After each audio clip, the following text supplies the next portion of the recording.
Le parti pris, c'est sur le foot et c'est avec vous, Éric Thomas, bonjour. Oui, Vous êtes bonjour. le président de l'Association française de football amateur. Vous rassemblez près de 10 000 clubs en France. Les conclusions définitives de l'audit de la Fédération française ont été publiées hier et il mentionne un comportement grossier, injurieux de Noël Le Graët, consommation excessive d'alcool, dérive du pouvoir. La ministre des Sports elle-même lui demande de démissionner, mais pourtant, à l'instant, son avocate précise qu'il n'en a pas l'intention. Comment vous réagissez, vous, à ça, Éric Thomas, vous qui représentez le foot partout sur le territoire, le foot amateur? Écoutez, c'est désespérant. C'est vraiment un rapport accablant, mais ça fait 12 ans qu'avec l'Association française de football amateur, on dénonce ces méthodes d'une grande brutalité. Et surtout, la politique qui est mise en œuvre par la Fédération française de football. Je rappelle que depuis 11 ans qu'il est à la tête de la Fédération française de football, on a perdu 5000 clubs amateurs sur l'ensemble du territoire. Et on puise énormément d'argent dans les caisses des clubs amateurs, alors que la Ça fédération devrait être plutôt devrait... l'inverse, non? Ça devrait C'est ça, ruisseler d'en haut plutôt que venir vous piquer dans les poches, quoi. c'est ça, c'est ça. Ce qui fait qu'aujourd'hui, on a des bénévoles qui sont découragés, on a des éducateurs qui arrêtent, fatigués, euh, alors que ce sont les principaux artisans des victoires des équipes de France masculines ou féminines. Et ça, c'est absolument pas reconnu. Les bénévoles ne sont pas encouragés, ils sont même découragés en permanence parce que c'est un système qui n'est pas démocratique. Et c'est ce qu'on demande, c'est qu'il y ait vraiment... Comment ça pourrait l'être? C'est-à-dire, puisque de toute façon, c'est le moment de retourner la table, en quelque sorte. C'est le moment où, Oui, alors, parce que on verra bien, mais vous espérez en tout cas que ce soit carrément, c'est pas juste, est-ce qu'il faut ou non sortir Noël Le Graët, c'est carrément, il faut changer le système, quoi.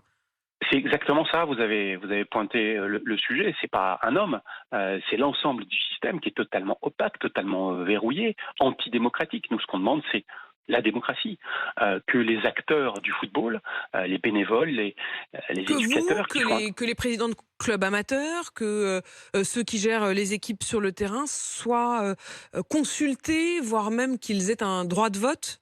Exactement, qu'on devienne des citoyens du football. C'est notre bataille depuis 12 ans. Il y a une loi qui date de mars 2022 qui devrait s'appliquer. Elle ne s'applique toujours pas à la Fédération française de football, que les présidents des 14 000 clubs amateurs disposent d'un droit de vote. Enfin, ils peuvent se présenter aux élections, mais ils ne votent pas. Et ça change tout, parce qu'aujourd'hui, il n'y a pas d'élection à la Fédération. C'est une simple désignation. Rendez-vous compte, 216 grands électeurs censés représenter 2 200 000 licenciés. Ça ne va pas du tout et on voit bien les dérives aujourd'hui qui sont issues de ce système totalement opaque et antidémocratique. Vous l'avez déjà rencontré, vous, Noël Le Graët? Est-ce qu'il vous consultait de temps en temps? Jamais. Jamais? Jamais les C'est-à-dire que clubs vous amateurs. représentez tous les clubs amateurs de France et vous n'avez jamais été consulté? Alors, la FA est une association libre et indépendante. C'est pour Hmm. ça qu'on Ouais, on enfin, a cette liberté de parole. vous pourriez au minimum échanger. Jamais Hmm. les clubs Hmm. amateurs ne sont consultés, jamais il y a de dialogue. Vous savez, la Fédération française, c'est tous les droits pour une petite minorité et tous les devoirs pour l'immense majorité des bénévoles et des grands serviteurs du football que sont les bénévoles du football amateur. Et comment est-ce que vous ressentez aussi l'impact sur les joueurs amateurs? C'est-à-dire, vous nous avez parlé de la question aussi de la hiérarchie, de la pyramide, du fait que vous soyez pas partie prenante. En fait, on a vraiment l'impression qu'il y a une dichotomie, un divorce entre ceux qui sont en haut, autour de Noël Le Graët, et ceux qui sont sur le terrain, comme vous. Est-ce que les jeunes joueurs, est-ce que ceux qui jouent aujourd'hui dans des clubs amateurs, qui pourraient être demain aussi le vivier du foot professionnel, est-ce que eux aussi évoquent ces questions-là? Est-ce que eux aussi sont découragés? Les jeunes, vous savez, ils aiment le ballon, ils ont envie de jouer, ils ont envie d'avoir des terrains mis à disposition, ils ont envie d'avoir des vestiaires de qualité. Leur sujet, c'est le terrain. Nous, euh, dirigeants, notre sujet, c'est comment on fait pour accompagner ces gamins et ces gamines. La mixité, ça demande des vestiaires supplémentaires, ça demande des terrains supplémentaires, ça demande des équipements.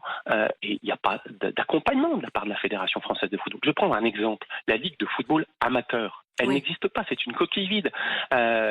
Alors qu'elle devrait être l'alter ego de la Ligue de football Mm. professionnelle. Elle n'a pas d'autorité morale, de personnalité juridique, pas de budget. Quand on dit qu'il y a plus de 100 millions d'euros qui va en direction du foot amateur, c'est une escroquerie. Ça n'existe n'existe pas. Sinon, on n'aurait pas eu plus de 5000 clubs amateurs qui auraient déposé la clé sous la porte au cours de toutes ces années. Donc, ce qu'on demande, c'est véritablement des outils, des moyens et la reconnaissance du travail qui est fait tout en bas. Autre exemple, la reconnaissance quand un gamin devient un joueur professionnel, la reconnaissance dès la première licence signée. Aujourd'hui, la reconnaissance, c'est à partir de 12 ans, alors que le boulot, il est fait, on accueille les gamins et les gamines dès l'âge de 5 ans dans les clubs de football amateur.